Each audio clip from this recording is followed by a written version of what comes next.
Eco हो eco रही। हो रही, 1 मिनट।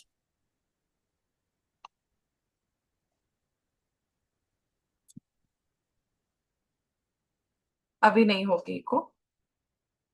ये हुआ। ये इसी पे कनेक्टेड है। Please reconnect. बस ये वाला बटन दब गया था। ठीक है। नहीं नहीं, ये वाला करना पड़ेगा आपको। 21 5G। अच्छा। ये आपने 2G वाला कनेक्ट किया, 5G कनेक्ट करना होगा।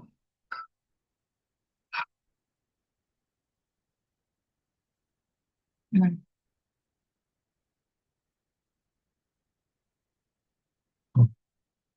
चलो।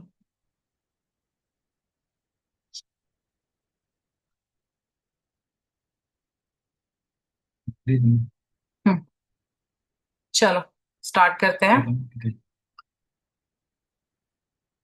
बस अब भगवान से प्रे कर रही हूँ, अभी कुछ ना प्रॉब्लम आए। तो चलो। हमने भी ये बात की थी, ये था माउथ का पॉइंट, और यहाँ जो 2 पॉइंट थे वो इसोफेगस के थे। इसके बाद जो ये वाला पॉइंट है, ये हमारा है माउथ का पॉइंट। और जो अभी बात कर रहे थे इसकी 0 पॉइंट की, वो इसके बिल्कुल साथ में है। और ये हेलेक्स 1 है, ये वाला पॉइंट, HX1। तो ये हमारा स्टमक का पॉइंट है। स्टमक, इतना सबको पता है, यहाँ पे हमारा स्टमक का पॉइंट आएगा। और इसके बाद, स्टमक के बाद, स्टमक के बाद कौन सा पॉइंट आएगा?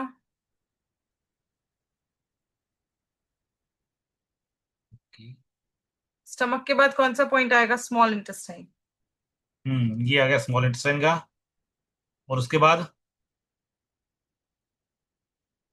उसके बाद ऐसा ही। Very good. Short form.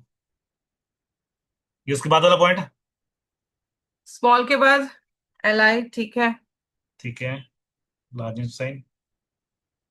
और उसके बाद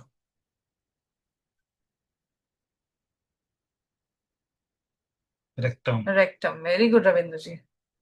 और ये लास्ट में क्या आ गया? रेक्टम। एनएस ठीक एनएस। है ना, एनएस। अच्छा। Anus anus. सही है, सही है, सही है। क्या बात है। एकदम सही है। ये हमारे रिवीजन था गैस्ट्रिक प्रॉब्लम का, सभी तरह की, किसी भी तरह की कोई भी गैस्ट्रिक प्रॉब्लम हो, ये सारे पॉइंट आप लगा दो। और इसके साथ एक ये वाला पॉइंट लगा दो।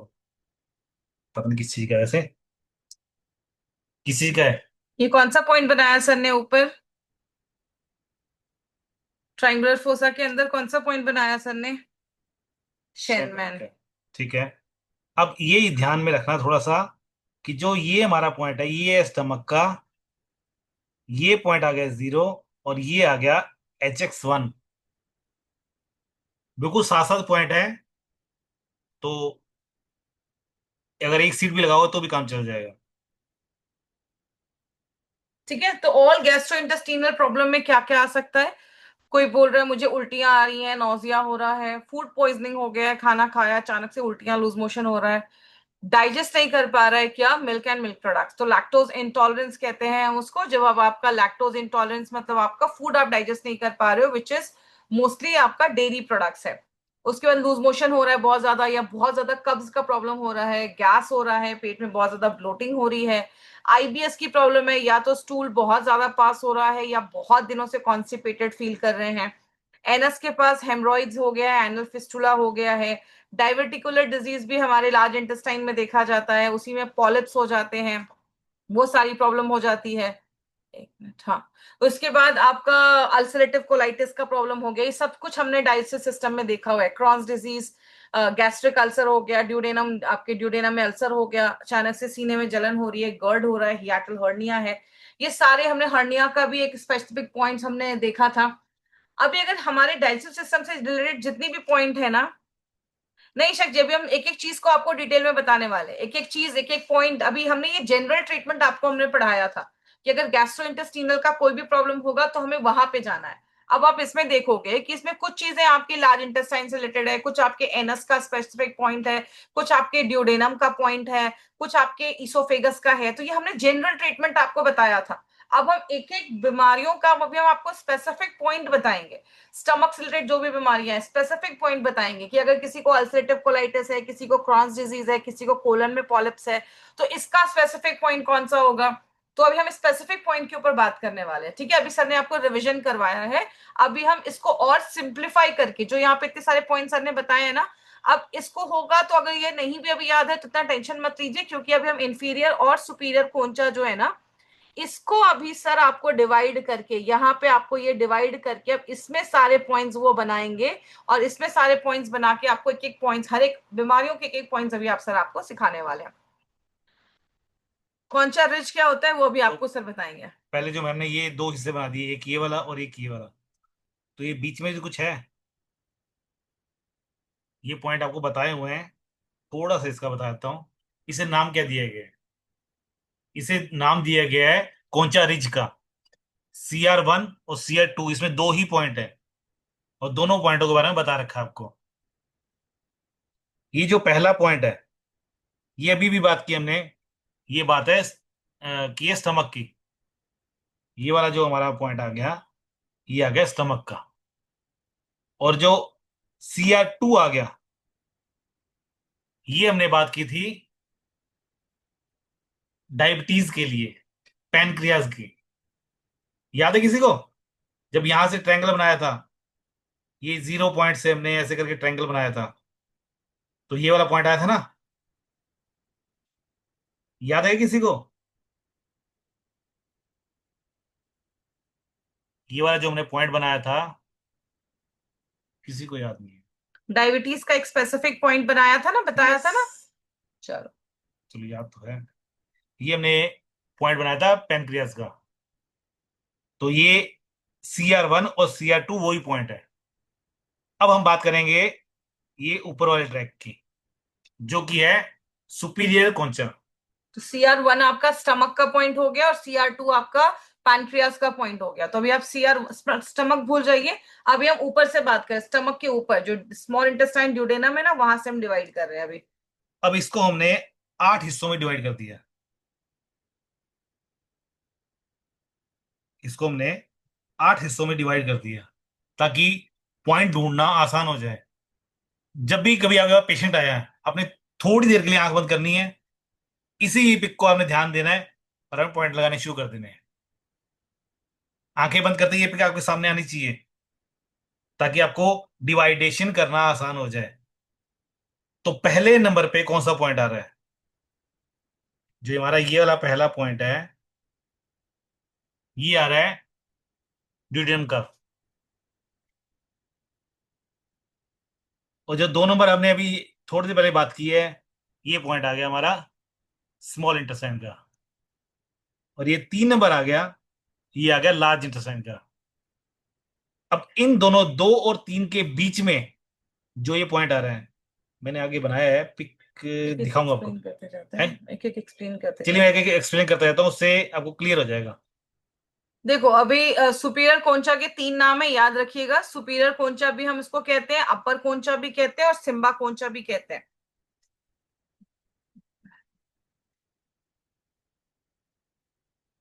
Recording in progress. ठीक है। तो अभी सुपीरियर कोंचा भी कहते हैं, अपर कोंचा भी कहते हैं, और सिम्बा कोंचा भी कहते हैं। अब सुपीरियर कोंचा का जो जैसे सर ने यहाँ पे बताया, तो यहाँ पे जो है वो आपका स्टमक का पॉइंट आ जाएगा। अभी आप उसको भूल जाओ, अभी हम इस कोंचा को डिवाइड करें, तो इसको अभी आप इतना याद मत रखो। अभी हम SC1 से आ रहे हैं। पहला हमारा SC1 है ड्यूडेनम। अब अगर ड्यूडेनम, अभी हमें याद होगा कि सब हम हमेशा से कह रहे थे small intestine small intestine. Duodenum जो है वो स्मॉल इंटेस्टाइन का एक बहुत इंपॉर्टेंट पार्ट है। जैसे इस फोटो में आप देख रहे हो, यहाँ पे आपका ऐसे स्टमक जो है वो कनेक्टेड होता है। ये आपका जो पहला पार्ट है जो आपके स्टमक से कनेक्टेड होता है, यू शेप्ड पार्ट, ये छोटा सा पार्ट होता है, लेकिन ये एक बहुत इंपॉर्टेंट पार्ट क्यों माना जाता है। अब जो भी खाना खाते हो वो सारा खाना जो है वो absorption, maximum absorption takes place in your duodenum. Maximum absorption की मैं बात कर रही हूँ, कुछ आगे भी होते हैं, लेकिन जो मैक्सिमम एब्जॉर्प्शन होता है खाने का वो आपके ड्यूडेनम में होता है। ड्यूडेनम में मैंने ऑलरेडी वीडियो में आपको दिखाया हुआ है, इस तरीके से यहाँ पे विलाय बने रहते हैं, ये विलाय से आपका खाना अब्सॉर्ब होकर आपके ब्लड में जाता है। तो ड्यूडेनम एक बहुत इंपॉर्टेंट पॉइंट है, इसीलिए स्पेसिफिक एक ड्यूडेनम का पॉइंट है। और जो दूसरा स्मॉल इंटेस्टाइन हम जो बोल रहे हैं, वो आपका जो आगे का पार्ट है, कौन कौन सा, ड्यूडेनम के बाद ज्यूजेनम, ये जो आप रेड वाला पार्ट देख रहे हैं, और उसके बाद आपका इलियम का पॉइंट है। ठीक है, ये दो पॉइंट होगा। तो अगर किसी को पेप्टिक अल्सर है, अगर आपके ड्यूडेनम में अल्सर्स हो गए, बहुत बार हमने सीखा हुआ है कि अल्सर्स क्यों हो जाते हैं। अल्सर्स इसलिए होते हैं कि जब आपका ड्यूडेनम का जो, ड्यूडेनम क्या है, ड्यूडेनम आपका अल्कलाइन नेचर का होता है। अल्कलाइन नेचर का, जैसे आपका स्टमक से खाना आपके ड्यूडेनम में आता है, वो एसिडिक खाना आपके ड्यूडेनम में आता है। इसीलिए ड्यूडेनम क्या करता है, यहाँ से लिवर बाइल निकाल देता है इसको एसिडिक करने के लिए। ड्यूडेनम की जो वॉल है ये यहाँ से गैस्ट्रिक जूसेस निकाल देती है इसको अल्कलाइन करने के लिए, और जो आपका पैंक्रियाज है वो पैंक्रियाटिक जूस आपके ड्यूडेनम में छोड़ता है। ये तीनों अल्कलाइन जूसेस जो होते हैं, जो स्टमक से एसिडिक खाना आया होता है उसको अल्कलाइन करने में काम करता है, और अल्कलाइन कर देता है, जिससे आपका जो ड्यूडेनम की जो वॉल है वो प्रिवेंट रहती है, वो उसमें कोई प्रॉब्लम नहीं होता। लेकिन जब आपके पेट से एसिडिक खाना आता है, लिवर अच्छे से बाइल नहीं बना रहा है, आपका पैंक्रियाज अच्छे से काम नहीं कर रहा है, तो वो एसिडिक जो अल्कलाइन यहाँ पे जो जूस भेज रहा है वो प्रॉपर नहीं भेज पाता है, जिसकी वजह से क्या हो रहा है, एसिडिक खाना आ रहा है तो आपका यहाँ पे छाले पड़ जा रहे हैं, आपके यहाँ पे अल्सर्स हो जा रहे हैं आपके ड्यूडेनम में। तो बहुत सारे लोगों को ड्यूडेनम अल्सर्स हो जाते हैं, पेट का अल्सर हो जाता है, क्रॉन्स डिजीज, यहाँ पे स्पेलिंग थोड़ी गलत है, क्रॉन्स डिजीज है। उसके बाद आपके ड्यूडेनम में सूजन आ जाती है, स्वेलिंग आ जाती है। तो ऐसी कोई भी प्रॉब्लम अगर हो रही है which is related to your duodenum, duodenum में अल्सर हो गए हैं, उसमें सूजन आ गया है, या आपका खाना प्रॉपरली एब्जॉर्ब नहीं हो रहा है, कोई इंसान है कितना भी खाना खा रहा है, आप देखोगे उसका वेट ही नहीं बढ़ रहा है, वो पूरा खाना खा जा रहा है तब भी वेट नहीं बढ़ रहा है, तो प्रॉपर एब्जॉर्प्शन नहीं हो रहा है, न्यूट्रिशन नहीं जा रहा है बॉडी में, तो ड्यूडेनम से रिलेटेड कोई भी प्रॉब्लम होगी, तो आपका जो पहला पॉइंट है, जो आपका सुपीरियर कोंचा का जो फर्स्ट नंबर का पॉइंट है, वो जो पॉइंट है वो आपको वहां पे प्रेस करना है, जो है हमारा SC1, ड्यूडेनम का पॉइंट है SC1। बता दिया। हाँ, पॉइंट तुमने बताई दी बेटी। ये हमारे हमारे यहाँ पे स्टमक का पॉइंट था, उसके ठीक ऊपर पॉइंट ये वाला। तो तभी मैंने कहा आंख बंद करके ध्यान देना, तो ये आपको जो पिक्चर है ना एकदम क्लियर, साफ नजर आएगी उस टाइम, वहीं पॉइंट लगाना है। देखो ये एरिया बहुत छोटा होता है, किसी के कान में देखोगे ना तो एक्चुअली ये एरिया बहुत छोटा होता है, तो आपको इस तरीके से थोड़ा सा ना उसके कान को कान थोड़ा सा वाइड कर लेना। पहले खींच लेना, और जो अंदर से है ना, पीछे वाली साइड से थंब लगा के ये बाहर खींच लेना है ऐसे कान, तभी ये क्लियर आएगा। एरिया है ना आपके बिल्कुल सामने आ जाएगा, जब ऐसे पीछे से अंगूठा लगा के ऐसे खींचोगे ना, तो सारा का सारा एरिया आपके सामने आ जाएगा, और उसी को हम डिवाइड कर लेंगे 8 हिस्सों में। कैंप में वैसे भी हम आपको सारी कुछ चीजें लाइव आपको हम करवा के प्रैक्टिस करवाएंगे आपको। ठीक है, ये कुछ यहाँ पे फोटोज हमने डाले हुए हैं यहाँ पे। तो हमारा जो SC1 है, ये वाला जो आपका डार्कर पॉइंट है, ये है आपका SC1, ये आपका पहला पॉइंट है, ड्यूडेनम का पॉइंट है। ठीक है, अब हम आते हैं अपने दूसरे पॉइंट पे, जो है हमारा स्मॉल इंटेस्टाइन का पॉइंट। अब स्मॉल इंटेस्टाइन की बात करें तो इसमें मैंने J+I लिखा है, मतलब ज्यूजेनम एंड इलियम का पॉइंट है। तो ये आपका जो खाना आपके ज्यूजेनम से आया है, ड्यूडेनम से आया, वो खाना फिर जीजेनम में जाता है, फिर आपका इलियम में जाता है, वहां पे भी कुछ पार्शियल डाइजेशन होते हैं। तो किसी को भी अगर सीलियाक डिजीज है, सीलियाक डिजीज मैंने बहुत बार बताया हुआ है, बहुत सारे लोगों को जो ग्लूटेन होता है वो एडजस्ट नहीं कर पाते, वो गेहूं की चपाती नहीं खा पाते, उनको बहुत ज्यादा ब्लोटिंग प्रॉब्लम होना स्टार्ट हो जाता है। अगर किसी को इन्फेक्शन हुआ है आगे स्मॉल इंटेस्टाइन में, उनका बाउल मूवमेंट में उनको प्रॉब्लम हो रहा है, अगेन जो भी आपकी स्मॉल इंटेस्टाइन रिलेटेड प्रॉब्लम है उसमें आपका ये पॉइंट काम करेगा। नेवल के अराउंड में बहुत ज्यादा पेन आपको महसूस हो रहा है, या स्मॉल इंटेस्टाइन की कोई भी प्रॉब्लम है, तो अगर कोई भी पर्सन आता है जिसको स्मॉल इंटेस्टाइन रिलेटेड प्रॉब्लम है, तो आप हमेशा मेक श्योर करो कि 1 नंबर और 2 नंबर, ये दोनों आप पॉइंट प्रेस करोगे, दोनों पे सीट्स लगाओगे, क्योंकि प्रॉपर स्मॉल इंटेस्टाइन जो है वो उसको आप प्रेस करोगे तो उसमें आपको बहुत अच्छे रिजल्ट्स मिलेंगे। तो ये इसका जो पॉइंट है वो कहाँ पे आएगा, ज्यूजेनम एंड इलियम का पॉइंट। जो HX2 पॉइंट था हमारा, सॉरी 1, HX1 जो पॉइंट था हमारा, वो आएगा इस 2 नंबर के बिल्कुल सामने। ये हमारा HX1 था, इसके बिल्कुल सामने आ गया हमारा 2 नंबर का पॉइंट, जो कि हमारा स्मॉल इंटेस्टाइन का है, ये वाला पॉइंट। तो जैसे मैम ने कहा जब ट्रीटमेंट करना है तो 1 और 2 दोनों पे करोगे, तो आपको जल्दी अच्छे रिजल्ट मिलेंगे। क्लियर? अपेंडिक्स बता दीजिए, फिर हम आगे इसके बारे में बता देते पहले आप 3 नंबर बताइए, इन दोनों के हैं। बीच में आएगा ना। ठीक है।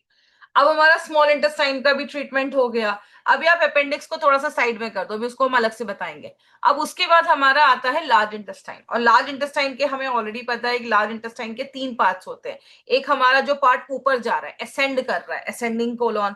उसके बाद हमारा जो एक साइड से दूसरे साइड ट्रांसवर्स सेक्शन जो है, वो है हमारा ट्रांसवर्स कोलोन। और एक जो नीचे आ रहा है, डिसेंड कर रहा है, उसको डिसेंडिंग कोलोन कहते हैं। उसके बाद यहाँ पे हल्का सा सिग्मोइड है, मतलब एक कर्व बना हुआ है, वो हमारा सिग्मोइड कोलन हो गया। उसके बाद जहां पे स्टूल आपका होल्ड करता है, उसको हम रेक्टम कहते हैं। रेक्टम में जब आपका स्टूल आता है ना, तो आपको प्रेशर आता है। जब प्रेशर आता है तो आप एनस के थ्रू बॉडी से बाहर कर देते हैं। तो ये आपका लार्ज इंटेस्टाइन है। तो उसके ये सारे पार्ट्स होते हैं आपके लार्ज इंटेस्टाइन का। लार्ज इंटेस्टाइन का बेसिकली वर्क क्या होता है? किसी को अचानक से डायरिया क्यों हो जाता है और किसी को अचानक से कॉन्स्टिपेशन क्यों हो जाता है? क्योंकि लार्ज इंटेस्टाइन में हमारे ना एक मूवमेंट होता है। ये मूवमेंट के थ्रू आपका जो खाना होता है वो आगे घूमता है। उस मूवमेंट को हम क्या कहते हैं? Peristaltic movement. पेरिस्टाल्टिक मूवमेंट हम उसको कहते हैं। इसी मूवमेंट से आपका खाना जो होता है वो मूव करता है। अगर किसी रीजन की वजह से आपका पेरिस्टाल्टिक मूवमेंट बहुत ही स्लो हो जाता है, तो हमारा उसकी वजह से कॉन्स्टिपेशन का प्रॉब्लम हो जाता है। क्यों? आपका खाना जब आपकी स्मॉल इंटेस्टाइन से आपकी लार्ज इंटेस्टाइन में आता है ना, तो वो सेमी फ्लूइड फॉर्म में आता है, लिक्विड फॉर्म में आता है। तो आपका लार्ज इंटेस्टाइन का काम क्या होता है? उसमें से वाटर को ऑब्जॉर्व करना। तो अगर जो स्पीड है, उसी स्पीड से अगर आपका स्टूल इधर से इधर मूव करेगा, तो आपका जो स्टूल होगा वो प्रॉपरली बॉडी से बाहर आएगा। लेकिन अगर ये मूवमेंट आपकी स्लो हो जाती है, तो खाना धीरे धीरे अगर मूव करेगा, तो बॉडी ज्यादा पानी खींच लेगा उससे। तो जब ज्यादा पानी खींच लेगा, then it leads to constipation. आपको कब्ज महसूस होना स्टार्ट हो जाएगा। वही अगर खाना बहुत तेजी से मूव कर जाएगा, तो आपकी बॉडी को टाइम ही नहीं मिल रहा है उसमें से वाटर खींचने का, जिसकी वजह से डायरिया हो जाएगा, लूज मोशन हो जाएगा। आपको बार बार दस्त लग रहा है, क्योंकि बॉडी को टाइम ही नहीं मिल रहा। आप खाना खा रहे हैं, बॉडी उसको थ्रो करने की कोशिश कर रहा है, वो आपके मूवमेंट को बढ़ा दे रहा है, और आपका खाना तुरंत बाहर आ जा रहा है। बॉडी को टाइम नहीं मिल रहा है उसमें से पानी खींचने का, तो जिसकी वजह से डायरिया हो जा रहा है। तो अगर किसी को आपका लार्ज इंटेस्टाइन का डायरिया है, कॉन्स्टिपेशन है, उसमें इन्फेक्शन है, अचानक से लूज मोशन होना स्टार्ट हो गया, होता है डिसेंट्री, दस्त लग जाती है, डिसेंट्री हो जाती है। देन अगर किसी को गैस्ट्राइटिस का भी प्रॉब्लम हो रहा है, अपेंडिसाइटिस का भी प्रॉब्लम है, इरिटेबल बाउल सिंड्रोम है, मेक श्योर करिए कि कोई भी डाइजेस्टिव सिस्टम रिलेटेड प्रॉब्लम है ना, तो आप उसके लार्ज इंटेस्टाइन को भी ट्रीट कर सकते हैं। क्योंकि कहीं ना कहीं ये नेबरिंग ऑर्गन है। मैंने हमेशा बताया हुआ है कि अगर आप बहुत परेशान हो, तो शायद अगर आपका रिलेशन अच्छा है, तो आपके पड़ोसी भी आपके साथ परेशान होंगे ही। तो अगर स्मॉल इंटेस्टाइन की प्रॉब्लम है, तो लार्ज इंटेस्टाइन को भी थोड़ा सा ध्यान दे दो, उसके भी पॉइंट्स लगा दो। पॉइंट्स लगाने से तो कोई प्रॉब्लम नहीं होने वाला है, तो उसके लगाने से आपके जो रिजल्ट्स है ना, वो और अच्छे हो सकते हैं। तो अल्सरेटिव कोलाइटिस है, कोलन में पॉलिप्स हो गए हैं, डाइवर्टिकुलम हो गया है, मतलब आपकी जो लार्ज इंटेस्टाइन है ना, उसमें से इस तरीके से ऐसे से डाइवर्टिकुलम, ऐसे से जो रास्ते हैं ना, वो डाइवर्ट हो गए हैं। मैम स्टिक स्टूल होता है तो मतलब चिपचिपा स्टूल आप बोल रहे हो? अगर चिपचिपा स्टूल हो रहा है, तो वो भी किसी इन्फेक्शन की वजह से भी हो सकता है। आपका गट माइक्रोबायोम भी अगर चेंज होता है ना, आपके गट के जो बैक्टीरियाज होते हैं वो अगर चेंज हो जाते हैं, तो भी हमारा स्टूल जो होता है वो बहुत स्टिकी सा हो जाता है। तो अगर आपके खाने में फाइबर की भी कमी होती है, तो भी हमारा स्टूल जो होता है वो बहुत स्टिकी सा हो जाता है। तो आपको उसमें अपना डाइट भी थोड़ा सा ठीक करना पड़ेगा, और अगर इसकी भी प्रॉब्लम है, तो आप रेगुलर से भी ट्रीटमेंट कर सकते हो। तो उसमें आप क्या करो, अपना स्मॉल इंटेस्टाइन, लार्ज इंटेस्टाइन दोनों का प्रॉपर ट्रीटमेंट करो, डाइट वगैरह थोड़ा अच्छा कर दो, तो उससे भी आपको रिजल्ट आना स्टार्ट हो जाते हैं। तो ये सुपीरियर कोंचा में जो हमारा ये वाला पॉइंट है, वो आपकी लार्ज इंटेस्टाइन का पॉइंट है। जैसे मैम ने भी बताया कि अगर आपका स्टूल लूज है तो एकदम से पास हो जाएगा, और हार्ड है तो वो टाइटनेस आ जाएगी। उससे क्या होगा? लूज मोशन और कॉन्स्टिपेशन, ये दो डिजीज आती हैं। ऐसे ही जब हम बात करें, कल मेरी बेटी कहीं टॉफी खा रही थी, तो एक रैपर में 2 टॉफियां इकट्ठी निकली। तो दो क्यों निकली? क्योंकि जो उसकी मशीन थी ना, वो थोड़ी स्लो हो गई थी इसलिए। और अगर वो फास्ट होती तो एक रैपर बीच में खाली रह जाता। सेम उसी में यही चीज वैसी ही है। अगर आपका स्टूल हार्ड है तो आपको कॉन्स्टिपेशन हो जाएगी, और अगर लूज है तो लूज मोशन लग गए। इसका पॉइंट आता है नंबर 3। ये नंबर 3 कहाँ आएगा? HX2 के बिल्कुल सामने। ये हमारा HX2 आ गया। इसके बिल्कुल सामने ही आ गया हमारा लार्ज इंटेस्टाइन का पॉइंट। अब हमने बीच में एक पॉइंट छोड़ दिया था, ये हमारा 2 नंबर का पॉइंट था, ये हमारा 3 नंबर का पॉइंट। अब इन दोनों के बीच में आते हैं, क्योंकि स्मॉल इंटेस्टाइन जुड़ी होती है लार्ज इंटेस्टाइन से, और वहीं हमारा पॉइंट होता है अपेंडिक्स का, जो कि मैं इसे 2 पॉइंट, इसको जो नंबर दिया है वो मैंने 2.5 दिया है, ये बताने के लिए। ये हमारा 2 नंबर था, ये हमारा आ गया 3 नंबर, और इन दोनों के बीच में आ गया, तो ये बन गया 2.5। तो ये हमारा पॉइंट है अपेंडिक्स का। अब अपेंडिक्स के बारे में अगर बात करोगे, अगर आप किसी एलोपैथी के डॉक्टर्स के पास जाओगे तो सबसे पहले आपको अपेंडिक्स में यही सुनने को मिलेगा कि इट्स अ वेस्टिजियल ऑर्गन। आपको इस ऑर्गन की जरूरत नहीं है, इसको भी काट के हटा भी दिया तो भी आपको जरूरत नहीं है, इसकी जरूरत नहीं है। लेकिन जो अभी बहुत सारे रिसर्चेस हुए हैं, और ये अभी के रिसर्चेस नहीं है, जब मैंने गुरुजी से पढ़ाई की थी तो उन्होंने उन्होंने ये चीज पढ़ी थी। सोचो उनकी आज एज 80 85 समथिंग है उनकी, उनको उनके दादाजी ने ये चीज पढ़ाई थी कि अपेंडिक्स के बहुत सारे रोल है। तो आप समझ सकते हो कि ये हमारा जो नेचर क्योर है या नेचुरोपैथी है या आयुर्वेद है, उसमें बहुत सालों से ये चीज बोली गई कि अपेंडिक्स का भी अपना एक रोल होता है। जो हमें ये चीज नहीं पढ़ाई गई है मेडिकल में, जो हमने पढ़ा, हमें भी ये चीज नहीं पढ़ाई गई, हमें भी यही पढ़ाई गई कि अपेंडिक्स का कोई रोल नहीं है। बट हमारे स्टूडेंट्स को पता है कि अपेंडिक्स का बहुत बड़ा रोल होता है। तो अपेंडिक्स जो है वो हमारा डाइजेशन में एक बहुत इंपॉर्टेंट काम करता है।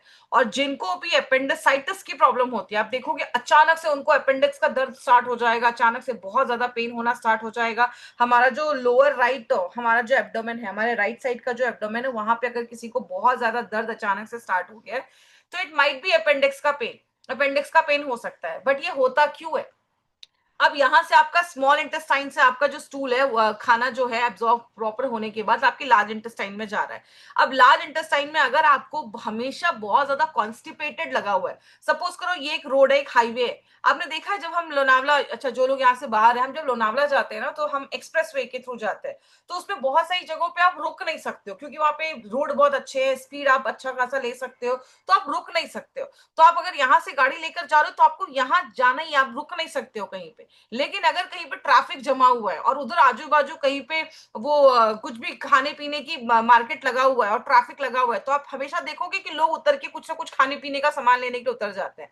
तो अगर आपको कॉन्स्टिपेशन लगा हुआ है, अगर आपको ट्रैफिक है, यहाँ पे जाम है, तो ट्रैफिक अगर जाम होता है तो जो स्टूल यहाँ से आ रहा है, जो यहाँ से फूड पार्टिकल्स आ रहे हैं ना, वो कभी कभी आपके ना इस वाले एरिया में, अपेंडिक्स वाले एरिया में थोड़ा सा सैर करने के लिए चले जाते हैं। चलो देख लेता हूँ ये छोटा सा शहर कौन सा है, इसमें घूम के आ जाता हूँ, यहाँ तो पहले से ही ट्रैफिक लगा हुआ है। तो जब हमारा बहुत कॉन्स्टिपेशन बढ़ा रहता है, बहुत दिनों से हम कॉन्स्टिपेटेड होते हैं, उन लोगों में, मैक्सिमम लोगों में अपेंडिसाइटिस का प्रॉब्लम देखा जाता है। अब यहाँ पे स्टूल बेचारा घुस तो गया, उसके कुछ पार्टिकल्स, फूड पार्टिकल्स घुस तो गए, लेकिन बेचारा निकल नहीं पाया। उसकी वजह से क्या होता है, आपका यहाँ पे वो सूजन आना स्टार्ट हो जाता है, इन्फ्लेमेशन होना स्टार्ट हो जाता है। तो हम डॉक्टर के पास जाते हैं, डॉक्टर बोलते हैं एक काम करो, उसको काट के हटा दो। अगर ये पूरा ही इन्फ्लेम्ड हो चुका है तब हम रिस्क नहीं ले सकते, क्योंकि अगर अपेंडिक्स फट गया तो फेटल हो सकता है, जान भी जा सकती है।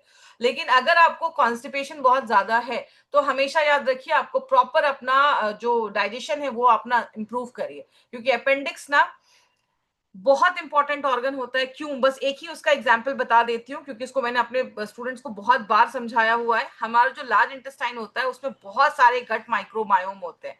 उसमें बैक्टीरिया भी होते हैं, अच्छे बुरे बैक्टीरिया भी होते हैं, अच्छे बैक्टीरिया भी होते हैं। हमें 1 लीटर दही अगर जमाना है, 1 लीटर दूध में हम 1 चम्मच दही डालते हैं तो वो पूरा दूध जम जाता है। वैसे ही आपने अगर सपोज करो कोई एंटीबायोटिक खाया, एंटीबायोटिक क्या करता है? टोना भी, ये टोना कर सकते हैं, बिल्कुल कर सकते हैं। अभी आपने कोई एंटीबायोटिक खाया, एंटीबायोटिक क्या करता है? Antibiotic works like a bomb for your body. एक एटम बॉम्ब आपने अपने बॉडी में डाला। एंटीबायोटिक का काम क्या है? बैक्टीरिया को मारना। एंटीबायोटिक आप जैसे ही ले रहे हैं, आपका ये पूरा बैक्टीरिया यहाँ के मर गए।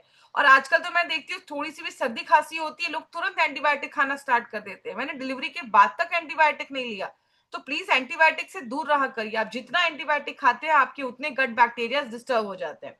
अब क्या हो रहा है, यहाँ जो आपका अपेंडिक्स है ना, आप ये समझ लो कि आपके गुड बैक्टीरियाज का ना एक छोटा सा एक एक सैंपल रखा रहता है उसमें, कि अगर आपने, ऊपर वाले को पता था कि हम आगे चलकर ब्लंडर करने ही वाले हैं, हम आगे चलकर अपने गट बैक्टीरिया की बैंड बजाने ही वाले हैं, तो अगर आपने एंटीबायोटिक का कोर्स 3-4 दिनों का कर लिया, 5 दिन का कर लिया, और आपके यहाँ पे गुड बैक्टीरिया डैमेज हो गए हैं, तो ये जो आपका जामन यहाँ पे रखा है ना दूध का जमाने का, तो यहाँ से हेल्दी बैक्टीरिया जाते हैं और यहाँ पे फिर से अपना कॉलोनी बसा लेते हैं और आपको फिर से हेल्दी करने की कोशिश करते हैं। तो आपका जो अपेंडिक्स है ना, ये बहुत इंपॉर्टेंट ऑर्गन होता है। दूसरी चीज, एक जो बहुत जरूरी चीज है वो क्या है आपके लार्ज इंटेस्टाइन के बारे में, आपकी बॉडी में सारे जो ऑर्गन है, मैंने बहुत बार बताया हुआ, एक बार फिर से बताती हूँ क्योंकि कुछ नए स्टूडेंट्स भी हैं। सारे ऑर्गन जो है ना वो ग्रेविटी के अगेंस्ट नहीं काम करते, बस एक ही ऑर्गन है जो ग्रेविटी के अगेंस्ट काम करता है, वो है आपका असेंडिंग कोलॉन। ऊपर से ऑर्गन जा रहा है, ऐसे जा रहा है, और ग्रेविटी आपकी इसके नीचे खींच रही है, तो आपका जो फूड पार्टिकल है वो ऊपर प्रॉपरली मूव करना चाहिए। तो आपका जो स्मॉल इंटेस्टाइन है ना, वो कुछ ल्यूब्रिकेंट रिलीज करता है, जो एंटी माइक्रोबियल भी होता है। हाँ, यहाँ से ल्यूब्रिकेंट रिलीज करता है जो उसको मूव करने में भी हेल्प करता है, और एंटी माइक्रोबियल भी होता है, जर्म्स को भी मारने में मदद करता है। तो आपका स्मॉल इंटेस्टाइन का, सॉरी, अपेंडिक्स जो है वो एक बहुत इंपॉर्टेंट पार्ट है, इसको हम ये बोल ही नहीं सकते हैं कि ये एक वेस्टिजियल ऑर्गन है और हमें इसकी जरूरत नहीं है। आप जाके इसका रिसर्च करिएगा, इसके बहुत सारे रिसर्च पेपर्स आपको मिलेंगे। तो अपेंडिसाइटिस का अगर कोई प्रॉब्लम है तो आप यहाँ पे पॉइंट्स प्रेस कर सकते हैं। और आमतौर पे आप एलोपैथी वालों से बात करोगे तो वो यही कहेंगे कि ये सीधे ऑर्गन है, इसे निकाल दो। वो अपनी जगह गलत नहीं है, उनको पढ़ाया वही जाता है, उनको नॉलेज उसी की दी जाती है, वो अपनी जगह गलत नहीं है कभी भी। ये लार्ज इंटेस्टाइन का पार्ट है आपका। जो यहाँ पर आ रहा है। अब इसके बाद हम वापस आते हैं। पहले हम 1 2 3 नंबर पे गए थे, 4 नंबर वापस आ गया। तो 4 नंबर पे हमारा कौन सा पॉइंट हुआ, लिवर वो का। देखते हैं आगे। ये हमारा पॉइंट आ गया लीवर का। ये 4 नंबर वाला यहां पर था कौन सा पॉइंट, और यहां पर था कौन सा पॉइंट। ये है नंबर 1 और ये है नंबर 2, और 3 नंबर मैंने अभी भी बताया लीवर का पॉइंट है। तो 1 और 2 कौन सा हुआ। 1 पॉइंट कौन सा हुआ, 2 पॉइंट कौन सा हुआ, थ्री ये मैं तो सर पूछ ने सिर्फ बता इसीलिए दिया। इसीलिए रहा हूं कि आपका रिवीजन साथ साथ होता रहे, तो मुझे पता रहता रहे कौन पढ़ रहा है कौन नहीं पढ़ रहा। 1 नंबर कौन सा है। स्प्लीन। कौन सा पॉइंट स्प्लीन का है, 1 और 2 जिग्ना जी। साथ में लिखो ना। 2, वो बोल रही है 2 पॉइंट स्प्लीन है।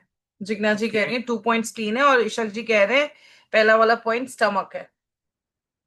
स्टमक, स्प्लीन एंड लिवर बोल रहे हैं तीनों। स्टमक का पॉइंट आ गया ये वाला। ये हमारा आ गया 0 पॉइंट, जहां से हमने ट्रायंगल बनाया था। एक चला गया था लीवर की तरफ और एक चला गया स्प्लीन की तरफ। तो ये हमारा पॉइंट था 0। ये आ गया स्टमक का पॉइंट। जो हेलेक्स में बिल्कुल लास्ट वाला पॉइंट होगा ना, क्रस ऑफ हेलेक्स का जो बिल्कुल लास्ट वाला पॉइंट, ये पहला कह लो ये लास्ट कह लो, जो सबसे लास्ट वाला पॉइंट होगा वो है हमारा 0। फिर यहां से होगा HX1, फिर आगे HX2, और आगे बढ़ता जाएगा 15 तक जाएगा। तो ये हमारा पॉइंट था 0, और ये आ गया स्प्लीन का, और ये हमारा पॉइंट आ गया लीवर का।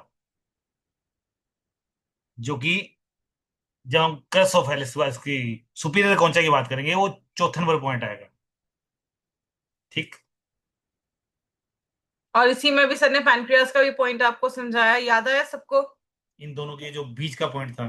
ट्राइंगल के बीच का जो पॉइंट है हमने डायबिटीज वाले पॉइंट में बताया था, सब आई गेस बेसिक वाला कोर्स जो किया था उसमें आपको बताया था। ठीक है। तो इसमें ही बताया था मुझे। अच्छा, 0 पॉइंट हो गया, यहाँ पे लिवर का पॉइंट हो गया, यहाँ पे स्प्लीन का पॉइंट हो गया, और इसके बीच में आपका पैंक्रियास का पॉइंट हो गया। ठीक है।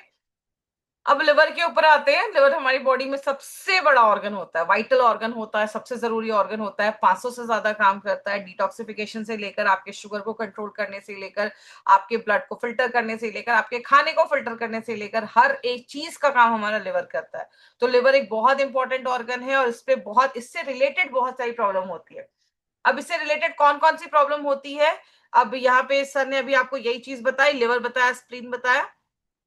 अब लिवर से रिलेटेड बहुत सारी प्रॉब्लम होती है, लेकिन हमारे लिवर से रिलेटेड तो प्रॉब्लम है। लिवर का अगर बात करूं, हेपेटाइटिस हो गया, क्रॉनिक सिरोसिस हो गया, हिपैटोमेगाली हो गया, लिवर में सूजन आना। लेकिन लिवर हमारी बॉडी से इनडायरेक्टली भी बहुत सारे ऑर्गन्स के साथ कनेक्टेड होता है। फैटी लिवर तो चलो लिवर का प्रॉब्लम है, कोलेस्ट्रॉल बहुत ज्यादा बढ़ गया है तो लिवर का प्रॉब्लम है, क्योंकि लिवर कोलेस्ट्रॉल बनाता है। गैस्ट्रिक रिलेटेड प्रॉब्लम है, खाना नहीं डाइजेस्ट हो रहा है तो भी लिवर का प्रॉब्लम है, क्योंकि लिवर बाइल बनाता है, बाइल आपके फैट को तोड़ता है। एसिडिटी की प्रॉब्लम है, वो भी लिवर से रिलेटेड है। जॉन्डिस है, बहुत गुस्सा आ रहा है अगर किसी को, तो वो भी कहीं ना कहीं उसका लिवर डिस्टर्ब है। वेट लॉस हो रहा है या वेट गेन हो रहा है, वो भी कहीं ना कहीं लिवर से रिलेटेड है। एब्डोमेन में, पेट पेट में दर्द हो रहा है, कॉन्स्टिपेशन हो रहा है, गायनाकोलॉजिकल प्रॉब्लम है, लेडीज रिलेटेड जो भी प्रॉब्लम है। मैं हमेशा कहती हूँ अगर कोई भी कपल भी आपके पास प्रेगनेंसी के लिए आ रहा है, इनफर्टिलिटी के लिए आ रहा है, तो हमेशा उनका लिवर किडनी जरूर ट्रीट करिए। लिवर, किडनी, स्प्लीन, ये कुछ ऐसे ऑर्गन हैं जो आपकी गायनाकोलॉजिकल रिलेटेड प्रॉब्लम से रिलेटेड होते हैं। किडनी का भी प्रॉब्लम लेडीज की प्रॉब्लम से रिलेटेड होता है। स्प्लीन भी जो इंपॉर्टेंट है वो भी आपकी लेडीज की प्रॉब्लम से रिलेटेड होता है। हम आगे जब प्रोटोकॉल बनाएंगे तो हम ये सीखेंगे। इवन माइग्रेन का अगर दर्द है तो भी लिवर में प्रॉब्लम होता है। सिर में दर्द अगर गैस की वजह से हो रहा है, एसिडिटी की वजह से भी गैस होता है। इरिटेशन हो रहा है बहुत ज्यादा, देन उसके बाद फ्रस्ट्रेशन हो रहा है, मूड स्विंग्स हो रहे हैं। जिन लेडीज को पीरियड्स आने से 3-4 दिन पहले बहुत ज्यादा चिड़चिड़ापन होता है, मूड स्विंग्स होते हैं, उनका भी कहीं ना कहीं लिवर जो है वो इफेक्टेड होता है। हाइपर एक्टिव ज्यादा है, बहुत ज्यादा हाइपर एक्टिव है, चीजों को शांत होकर नहीं सुनते, तुरंत रिएक्शन देना है। या कोई भी वाता रिलेटेड प्रॉब्लम है। वाता रिलेटेड प्रॉब्लम का मतलब जब भी हमारी बॉडी में बहुत ज्यादा वाता इम्बैलेंस होता है तो आपको पेन बहुत ज्यादा महसूस होने लगता है। और जब हवा बहुत ज्यादा होती है तो चीजें मूव करती हैं। अगर अचानक से हवा बहुत ज्यादा हो जाए तो आप देखो कि चीजें मूव करती हैं। तो कुछ लोगों के हाथ पैर ना इस तरीके से हिलते रहते हैं, आप देखो बुजुर्ग लोग होते हुए ऐसे से हिलते रहते हैं, क्यों? जैसे हमारी एज बढ़ती है हमारी बॉडी का वाता जो होता है वो बढ़ जाता है, और जब वाता बढ़ता है तो बॉडी में ट्रेमर्स होना स्टार्ट हो जाते हैं, बॉडी ऐसे शेक करती है, हिलते रहते हैं। बुजुर्ग लोग देखो बहुत ज्यादा शेक करते हैं। मूविंग पेन है, वाता बढ़ेगा तो आज आपको घुटने में दर्द है तो कल आप देखोगे ओके मेरे हाथ में दर्द स्टार्ट हो गया, वो पेन मूव कर रहा है एक जगह से दूसरी जगह पे। पैरालिसिस का भी असर अगर हो रहा है तो कहीं ना कहीं वो भी हमारे लिवर से रिलेटेड होता है। गॉल ब्लैडर का स्टोन, कल जिग्ना जी आपने कल जी पूछा था। मैं बोला ना, मैं ये बताएंगे आज की क्लास में बताएंगे। तो अगर गॉल ब्लैडर का स्टोन है तो भी आपको लिवर ट्रीट करना है और गॉल ब्लैडर, दोनों के पॉइंट्स आपको प्रेस करने हैं। ऑब्स्ट्रक्शन है बाइल डक्ट में, सबसे अच्छा बाइल डक्ट में आप इसका वो तो करिए, पॉइंट्स लगाइए और एक लिवर डिटॉक्स करवा दीजिए, बहुत अच्छे रिजल्ट्स होते हैं अगर आपने लिवर डिटॉक्स करवाया तो। और कोई भी अगर गॉल ब्लैडर रिलेटेड कोई भी प्रॉब्लम है, वहां पे सिस्ट अटका हुआ है, वहां पे आपको दर्द हो रहा है, तो आपको लिवर और गॉल ब्लैडर दोनों का साथ में आपको पॉइंट जो है वो प्रेस करना है।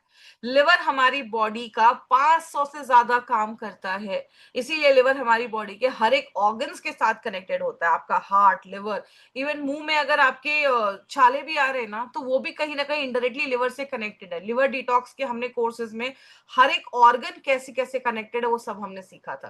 तो लिवर हमारी बॉडी में 500 से ज्यादा काम जो है वो करता है। तो लिवर का पॉइंट, स्पेसिफिक पॉइंट जो है आपको याद रखना होगा, और इनमें से कोई भी प्रॉब्लम है ना तो आपको लिवर का प्रोटोकॉल बना के प्रॉपर आपको उसका ट्रीटमेंट करना होगा।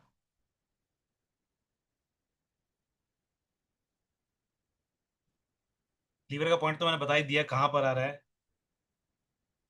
4 नंबर का। अब मैम ने यहाँ पर एक बात की है हाइपर एक्टिव वाले की, इससे कुछ याद आ रहा है आप लोगों को कि एक पॉइंट और था हाइपर एक्टिव का, वो पॉइंट कौन सा था, उसका नंबर क्या था? डार्विन ट्यूबिकल बोल रहे हैं। डार्विन ट्यूबरकल, ठीक है। और इसका नंबर क्या दिया गया था हमने? डार्विन ट्यूबिकल का पॉइंट का नंबर क्या था?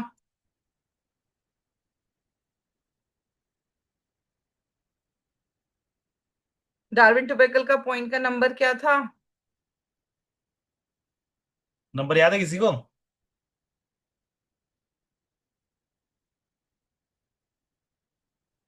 तो जब प्रोटोकॉल बनाओगे तो ये पॉइंट भी लगाना है और ये पॉइंट। 11 वेरी कह good, very good, very good. मुझे उम्मीद कम ही थी वैसे। रहे नहीं, वैसे मुझे उम्मीद कम ही थी कि नंबर तक याद होगा। ये एकदम 11 नंबर का पॉइंट है जी, 11 नंबर का पॉइंट है। D T, Darwin tubercle. तो जब हाइपर एक्टिव का लगाना है तो ये पॉइंट तो लगाना ही लगाना है। तो इसके साथ साथ अगर ये 4 नंबर का पॉइंट आप लगाते हो लीवर का, तो डबल असर होगा। ठीक है। अच्छा स्टोन के जिंगला जी। लिए कोई प्रोटोकॉल बताएंगे? क्या जी? प्रोटोकॉल हम आगे पूरा डिटेल में डिस्कस करेंगे, अभी हम बता रहे हैं स्टोन के लिए। स्टोन के लिए आप लीवर और गॉलब्लैडर का पॉइंट लगाओगे तो उसका असर पड़ेगा आपको। लिवर लगा दो, गॉल ब्लैडर लगा दो, शेनमिन लगा दो। अगर पेन ज्यादा है तो आप उसमें पेन किलर पेन पॉइंट लगा किलर दो। जो है, हाँ। जो हमारा ये वाला एरिया था, कौन सा एरिया था? स्कैफोल्ड फोसा, याद है? आज मैंने किसी को ये बताया भी था इसे, 3 4 पॉइंट लगाने। उसके शायद साइड साइड का पेन था शायद, क्या था? उसके लिए मैंने पॉइंट बताए थे कि यहाँ पे 4 पॉइंट आप लगा दो साथ में। जिग्ना जी, एक्चुअली क्या है ना, देखो आप जो गॉल ब्लैडर का पूछ रहे हो ना, तो गॉल ब्लैडर में प्रॉब्लम ये है कि अगर गॉल ब्लैडर पूरा ही भर गया है तो एक लिमिट होता है जिस लिमिट तक हम उसको ठीक कर सकते हैं। गॉल ब्लैडर क्या है ना, गॉल ब्लैडर को आप ध्यान से देखो, ये जो हमारा ऑर्गन है ना लिवर, अब ये गॉल ब्लैडर को मैं सबको समझा देती हूँ कि क्या होता है। ये गॉल लिवर है, लिवर से यहाँ पे कनेक्टेड आपका गॉल ब्लैडर होता है, जो एक इन्वर्टेड ऑर्गन होता है, उल्टा ऑर्गन होता है। तो लिवर क्या करता है, लिवर के यहाँ पे बहुत सारे ऐसे बाइल डक्ट होते हैं। लिवर क्या करता है, बाइल बनाता है, और यहाँ से जो आपका बाइल है ना वो लाके आपके लिवर में यहाँ पे गॉल ब्लैडर में यहाँ पे जमा करता है, कॉन्सेंट्रेट करता है। आपने 3 4 घंटे नहीं खाया, आपका जो बाइल है वो यहाँ पे आके जमा हुआ, कॉन्सेंट्रेटेड हुआ। अब आपका खाना जैसे आपके स्मॉल इंटेस्टाइन में आपका खाना आता है ना, आपका लिवर जो है वो सिग्नल देता है, तो आपका गॉल ब्लैडर ऐसे दबता है और यहाँ से आपका बाइल जाके आपके खाने में जो फैट होता है, फैट को तोड़ने का काम करता है। क्योंकि फैट तब तक नहीं टूटेगा जब तक ये आपका फैट का मॉलिक्यूल है, आपने जो ऑयल खाया, घी खाया, बाइल जाके उसके चारों साइड पे इस तरीके से चिपक जाता है और क्या करता है, इस फैट को तोड़ के छोटे छोटे टुकड़ों में तोड़ देता है, जिसको हम इमल्सिफिकेशन कहते हैं। तो ये बाइल का काम होता है। बाइल और भी बहुत सारी चीजें करता है, बट मेन काम क्या होता है, इमल्सिफिकेशन ऑफ फैट। तो अगर आपका पूरा गॉल ब्लैडर भर चुका है ना, तो उसको फिर रिवर्स करना बहुत ही नामुमकिन सा हो जाता है। हाँ, अगर छोटे बहुत हैं, स्लगिश है आपका गॉल ब्लैडर, तो हाँ हम उसमें कुछ प्रोटोकॉल लगा के और फिर डाइट को इम्प्रूव करके, लिवर डिटॉक्स करवा के उसमें हम रिजल्ट पा सकते हैं। अगर पूरा ही भर गया है, डॉक्टर कह रहे हैं कि नहीं आपको सर्जरी करनी है, और आप देख रहे हो कि पूरा भरा हुआ है, उस केस में हम नहीं रिकमेंड करते हैं, क्योंकि गॉल ब्लैडर जो है होता है वो बर्स्ट भी कर सकता है। उसका पेन बहुत सीवियर पेन होता है, प्रॉब्लम बढ़ सकती है। आपका अगर वो स्टोन निकल के पैंक्रियास के मुंह पे अगर आ जाता है, क्योंकि देखो यहाँ से जो रास्ता निकल रहा है ना, ये कॉमन बाइल डक्ट होता है, यहाँ से आपका पैंक्रियास भी जूस निकाल रहा है, तो ये कॉमन बाइल डक्ट होता है। अगर स्टोन निकल के यहाँ पे आके अटक गया ना, तो आपका पैंक्रियाज में प्रॉब्लम होना स्टार्ट हो सकती है, तो प्रॉब्लम बढ़ सकती है।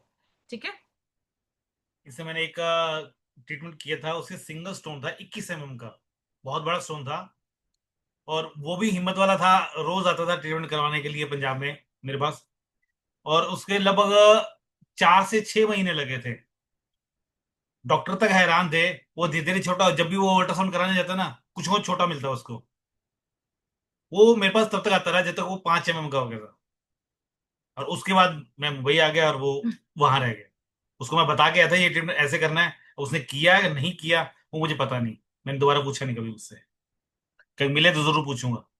तो एक्चुअली ये सारी चीजें जो है वो बहुत ज्यादा यूजफुल है, तो अगर आप सब चीजों को मिला लेते हैं, हमने आपको कलर थेरेपी में भी बताया हुआ है, गॉल ब्लैडर के पॉइंट्स भी हमारे हाथ पे और पैरों पे होते हैं, तो सारा अगर आप मल्टीपल ट्रीटमेंट करते हो ना, तो आपको बहुत अच्छे रिजल्ट्स मिलते हैं। अब जितने लोग इसकी कोर्स कर रहे हैं, इसका तो हम आपको ट्रीटमेंट बताएंगे, और जितने लोगों ने सारे कोर्सेज किए हुए हैं, तो आप अपना खुद का एक प्रोटोकॉल बनाओ कि नेचुरोपैथी से भी सारे पॉइंट्स निकाल दिए कि वहां से हमने आपको क्या क्या चीजें बताई हैं, उसके बाद लिवर के भी पॉइंट्स निकाल दिए, फुट के भी पॉइंट्स उसमें ऐड कर दिए, सुजोग के भी पॉइंट्स ऐड कर दिए, तो आप अपना प्रॉपर प्रोटोकॉल बनाओ कि कोई गॉल ब्लैडर का स्टोन आ रहा है तो आपके पास लिखा हो कि अच्छा नेचुरोपैथी से ये करना है, इससे ये करना है, इससे ये करना है, तो मुझे पूरा आइडिया होगा। तो आप सब कुछ को मिक्स करके थोड़ा मेहनत करो और खुद का प्रोटोकॉल बनाओ। जब हम किसी डॉक्टर के पास जाते हैं ना, वो कहते हैं 1 हफ्ते तक ये दवाई लेके देख लो, बताना क्या हुआ 1 हफ्ते बाद। अब हमारे पास ये नहीं है। हम जब किसी का ट्रीटमेंट करते हैं तो सारी चीजों से ही हम इकट्ठे जब ट्रीटमेंट करते हैं, तो पहले दूसरे दिन से ही रिजल्ट आना शुरू हो जाता है। डिपेंड करता है कितना पुराना है, उस हिसाब से। अगर मान लो आजकल में ही हुआ है, उसे पता लग गया, तो ट्रीटमेंट जल्दी हो जाता है। अब जैसे उसका 21 mm का स्टोन था, तो कई सालों से बना हुआ था, वो धीरे धीरे बनते जा रहा था। उसके ये अच्छा था कि एक ही स्टोन था। मल्टीपल होते तो दिक्कत आती है। मल्टीपल होते तो मैं शायद जवाब दे देता, लेकिन एक ही स्टोन था 21 mm का। तो मैंने उसे ट्रीटमेंट शुरू करना करना शुरू किया, तो उसे रिजल्ट मिला।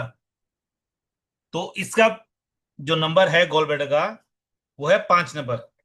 अभी हमने 4 नंबर की बात की थी, ये किसका था? लीवर का। और उससे बिल्कुल साथ ही आ गया गॉल ब्लैडर का पॉइंट। तो अब ये दोनों पॉइंट लगा सकते हो इकट्ठे ही, दोनों पॉइंट इकट्ठे लगा सकते हो, 4 नंबर और 5 नंबर, ये दोनों पॉइंट इकट्ठे लगाओ। ठीक है जिग्ना जी, आपका क्वेश्चन सॉल्व हुआ जिग्ना जी। तो जो भी आपको पॉइंट है वहां पे आप दोनों पॉइंट्स को साथ में प्रेस कर सकते हो। उसके बाद हम आते हैं सुपीरियर कोंचा का ही एक इंपॉर्टेंट पॉइंट, जिसको हम कहते हैं हमारे किडनीज का पॉइंट है।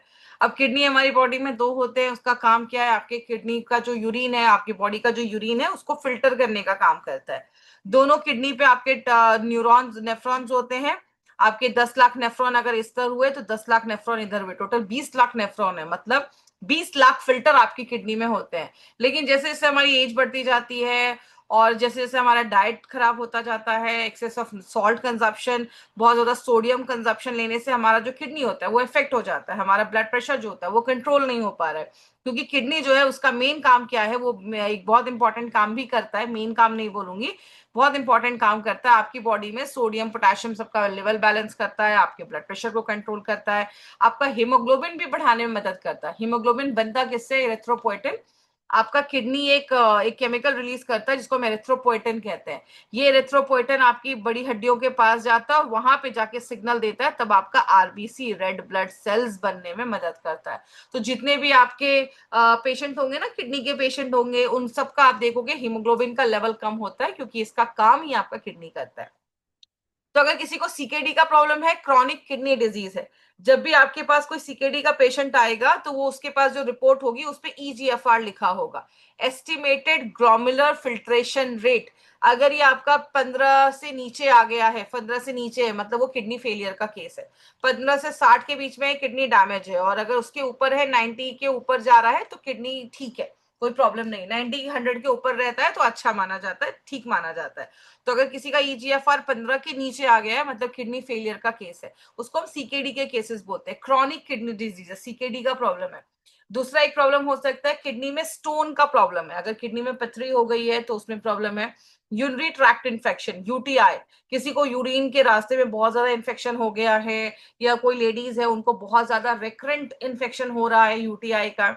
कभी कभी किडनी में ना इस तरीके से सिस्ट बन जाते हैं, सिस्टिक किडनी भी हम उसको कहते हैं, तो वो उसकी प्रॉब्लम हो गई है। कभी कभी ऑटो इम्यून डिजीज भी हो जाता है, किडनी के सेल्स को इफेक्ट करना स्टार्ट कर जाता है। कभी कभी आप कुछ लोगों को देखोगे उनके पैरों में सूजन आ जाती है, पैरों में बहुत ज्यादा स्वेलिंग आ जा रही है, सूजन आ जा रही है। ये तो हमारा फिजिकल प्रॉब्लम हो गया। अगर किसी को डर बहुत लग रहा है, चीजों से फोबिया है, पानी से फोबिया है, कहीं पे जाने से फोबिया है, किसी से बात करने में डर लगता है, इनसिक्योरिटी लगती है, किसी से बात नहीं कर रहे हैं कि पता नहीं मैं जाऊंगा वो मुझे देखकर कैसे रिएक्ट करेगा, ये सब हमारा मेटाफिजिकल लेवल है, मतलब हमें दिख नहीं रहा है लेकिन हम ऐसा फील कर रहे हैं। तो ये सारी भी प्रॉब्लम कहीं ना कहीं आपकी किडनी से रिलेटेड होती है। देन बोन्स रिलेटेड भी अगर प्रॉब्लम है तो, अच्छा कोई बता सकता है किडनी और बोन्स का क्या रिलेशन है, क्यों यहाँ पे लिखा है बोन्स रिलेटेड प्रॉब्लम। अभी मैं आती हूँ इशक जी, उस पर बार बार वॉशरूम आना, अभी मैं आती हूँ उसमें। बोन्स रिलेटेड प्रॉब्लम क्यों लिखा है यहाँ पे, किडनी का हड्डियों से क्या रिलेशन है, कोई बता सकता है, बहुत बार बताया है, प्लीज बता दो, किडनी का हड्डियों से क्या रिलेशन है।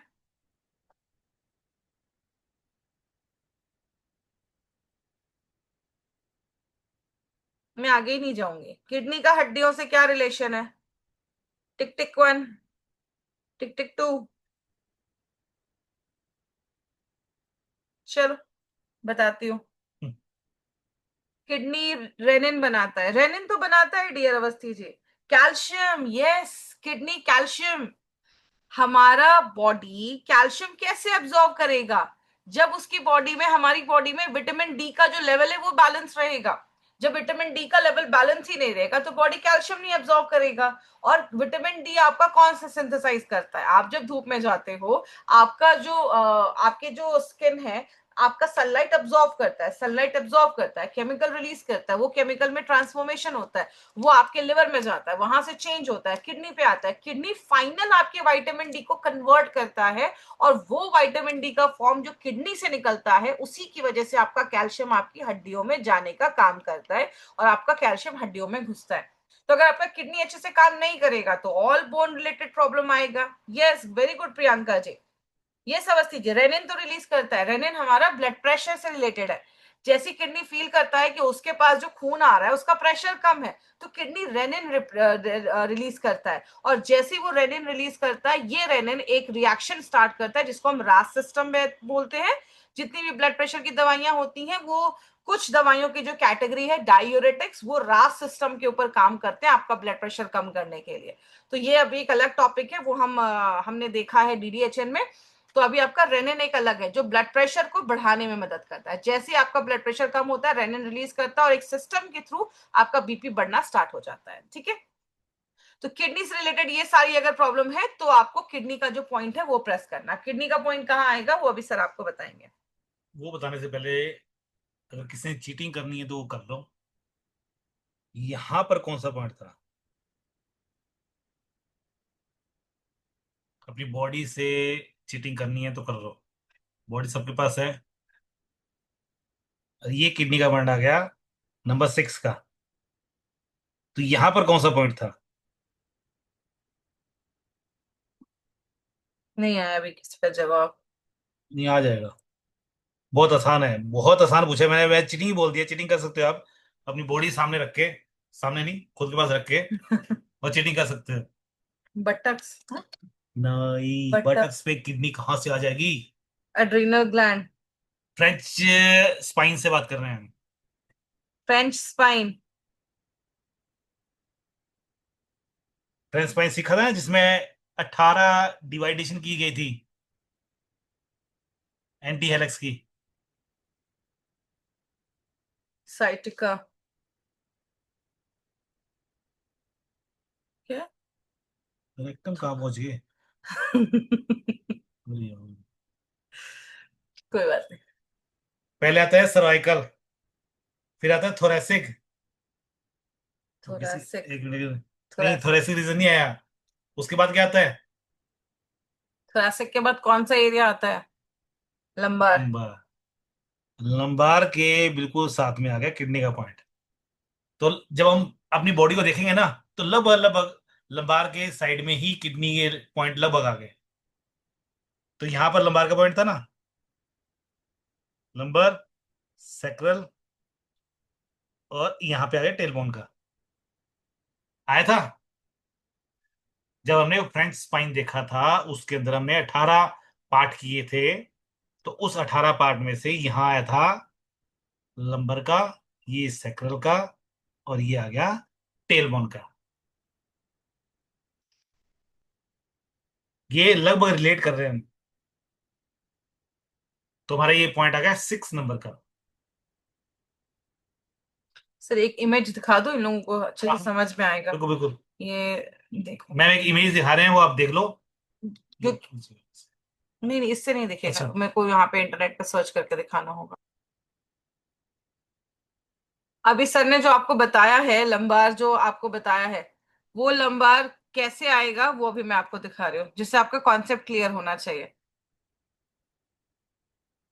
हम तो बता के चले जाएंगे, पर कंसेप्ट क्लियर होना जरूरी है। मैम हमेशा इमेज से बताते हैं।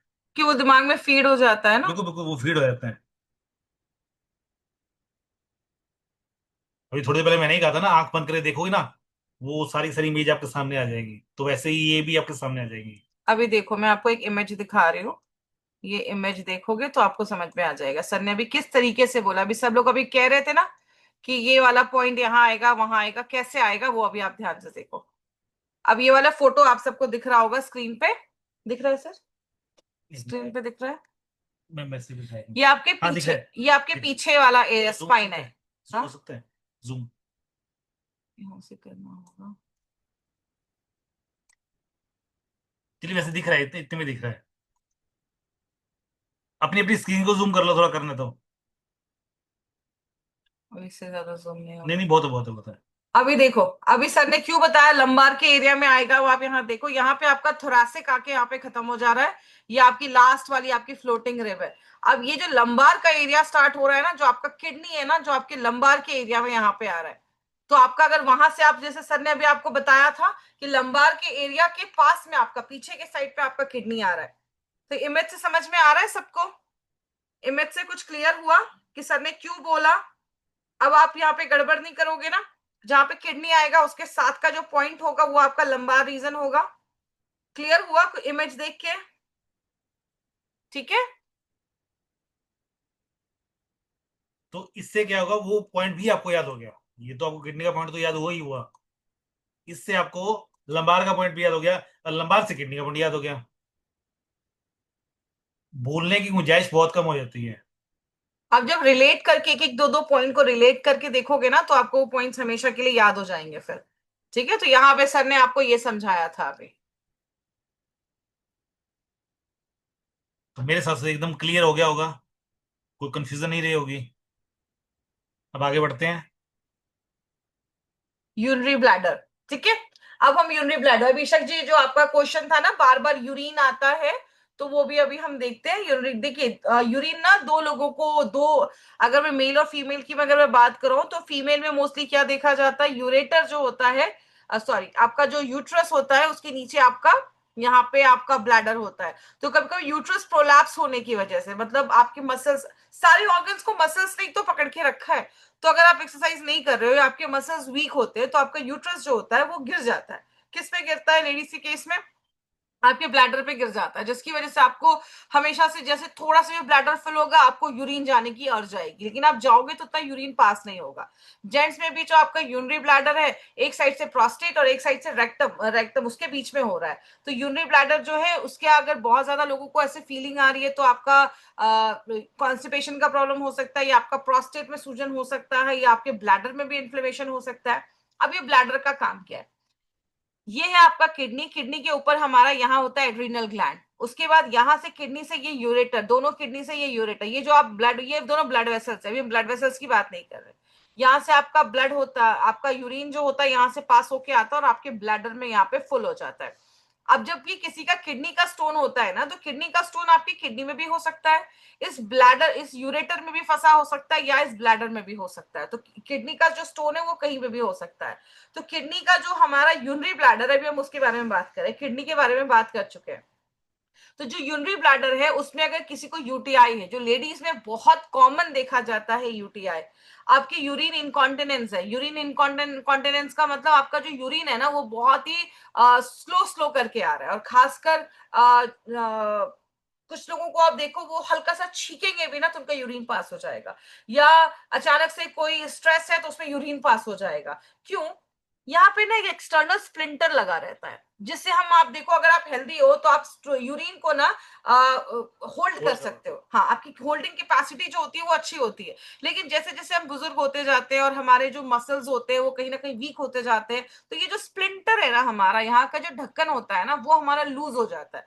जब वो लूज नहीं हो रहा है, और जब भी आपका यहाँ पे अब यूरिन अगर आपका पूरा फुल हो गया है तो ऑब्वियसली इस पे प्रेशर डालेगा, तो ये प्रेशर डालेगा और आपका अगर स्प्लिंटर मजबूत है तो आप यूरिन होल्ड कर पाओगे। अगर वो नहीं है तो आपका ड्रिबलिंग होना स्टार्ट होता है, यूरिन आपका टप टप टप टप, कुछ लोगों का टपकना भी स्टार्ट होता है, क्योंकि वो प्रेशर होल्ड नहीं कर पाते। उनको वॉशरूम आया वो भागते हुए जाते हैं, लेकिन उनका वॉशरूम जो है यूरिन जो है वो निकल जाता है। तो ये भी प्रॉब्लम देखी जाती है आपका यूरिनरी ब्लैडर से related. Over active urinary bladder है, बहुत बार बार आपको यूरिन आने की प्रॉब्लम होती है, लीकी यूरिन होता है, छींक लिया तो यूरिन निकल जा रहा है। बेड वेटिंग, बच्चे जो बेड वेटिंग कर रहे हैं रात में बहुत ज्यादा सुसु डिस्चार्ज ज्यादा हो रहा है उनका, तो आप उनको कलर थेरेपी में हमने आपको कलर बताया था वो आप लगा लो। देन उसके सेक्सुअल एक्टिविटीज के दौरान भी कुछ लोगों को लीकिंग होता है, या आपके यूरिनरी ब्लैडर में अगर इन्फ्लेमेशन हो गया, सिस्ट नहीं, इन्फ्लेमेशन अगर हो गया है तो उसमें भी ये प्रॉब्लम होती है।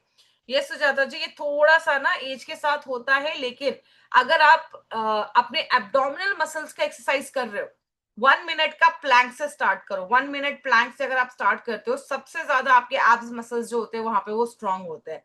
अगर वो नहीं भी कर सकते तो घर में एक रीबाउंडर रख लो। जितनी भी लेडीज 45+ है ना यहाँ पे, घर में एक रीबाउंडर रखो, और एटलीस्ट दिन में 300 बार रीबाउंडर पे बस जंप करो। आप उससे भी अगर जंप करते हो, सबसे ज्यादा पेल्विक मसल्स के एक्सरसाइजेस होते हैं अगर आप रिबाउंडर पे 300 बार अगर आप जंप करते हो ना, तो बहुत अच्छा एक्सरसाइज होता है, और आपको फ्यूचर में ये प्रॉब्लम नहीं आएगी। ये बहुत बड़ी प्रॉब्लम हो जाती है, मैं अपने घर में अपनी मॉम को भी देखती हूँ, वो कहीं बाहर जाना होता है तो दिन भर पानी नहीं पीती है कि मैं मतलब यूरिन कंट्रोल नहीं कर पाऊंगी। तो अगर आपकी एज 30-40s में है पेल्विक एक्सरसाइज करो, अपने रिबाउंडर पे थोड़ा सा जंप करो, वो नहीं है घर में तो एटलीस्ट पेल्विक एक्सरसाइजेस करो, या 1 मिनट का प्लैंक जरूर करो, उससे आपके पेल्विक मसल स्ट्रांग होंगे, तो ये वाली प्रॉब्लम फ्यूचर में नहीं आएगी कभी भी। ठीक है, अभी सर यूनिट ब्लैडर का पॉइंट बताएंगे आपको। अब बात रही यूरिन होल्ड करने की, कोशिश करो यूरिन होल्ड ना करना पड़े। अगर आपको वॉशरूम जाना है तो आप जाए आओ, उसे ज्यादा होल्ड करके मत रखो। कि जितना होल्ड करके रखोगे ना, बार बार जब एक बैलून होता है, बार बार उसे फुलाते हैं फिर वापस हवा निकाल देते हैं, तो शेप कैसे हो जाती है, वैसे ही हमारे ब्लैडर की है। ठीक है, वो अपने आप जगह ले लेता है, लेकिन खराब होता जाता है धीरे धीरे। तो ज्यादा होल्ड करने की आप कोशिश भी मत करो। अब आ गया हमारा 7 नंबर का पॉइंट। ये हमारा आ गया यूरिनरी ब्लैडर का। और ये कहाँ पर आया, अब तो मुझे बताने की जरूरत नहीं पड़ेगी, अभी थोड़ी देर पहले मैं बताया था। अब तो बताने की जरूरत नहीं पड़ेगी। अब उसके नीचे कौन सा पॉइंट आएगा? यूरिनरी ब्लैडर के ऑपोजिट में कौन सा पॉइंट आएगा? यहाँ पे था लंबर, तो यहाँ पे आ गया लंबार के नीचे कौन सा एरिया आएगा? सेक्रल। किसी ने लिखा है क्या? हाँ लिखा है, सेक्रल। सही है प्रियंका जी। वेरी तो ये गुड प्रियंका जी। तो ये हमारा जो आ गया सेक्रल का पॉइंट आ गया, और उसके बिल्कुल सामने आ गया यूरिनरी ब्लैडर। अब हम आते हैं 8 नंबर के पॉइंट पे। 8 नंबर का पॉइंट किस चीज का है, आइए देखते हैं।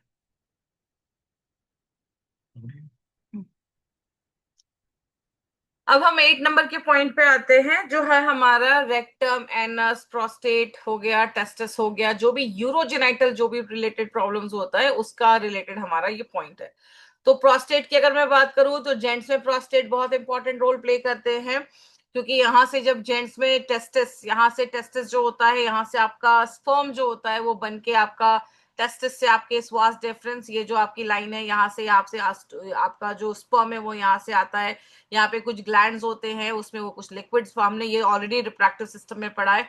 उसके बाद ये सारी चीजें प्रोस्टेट में आती है, प्रोस्टेट से ही आपका जो स्पर्म है वो गुजरता है, और जेंट्स में यूरिन पास करने का और सीमेन बाहर करने का एक ही रास्ता होता है, पीनस के थ्रू वो बाहर होके आता है।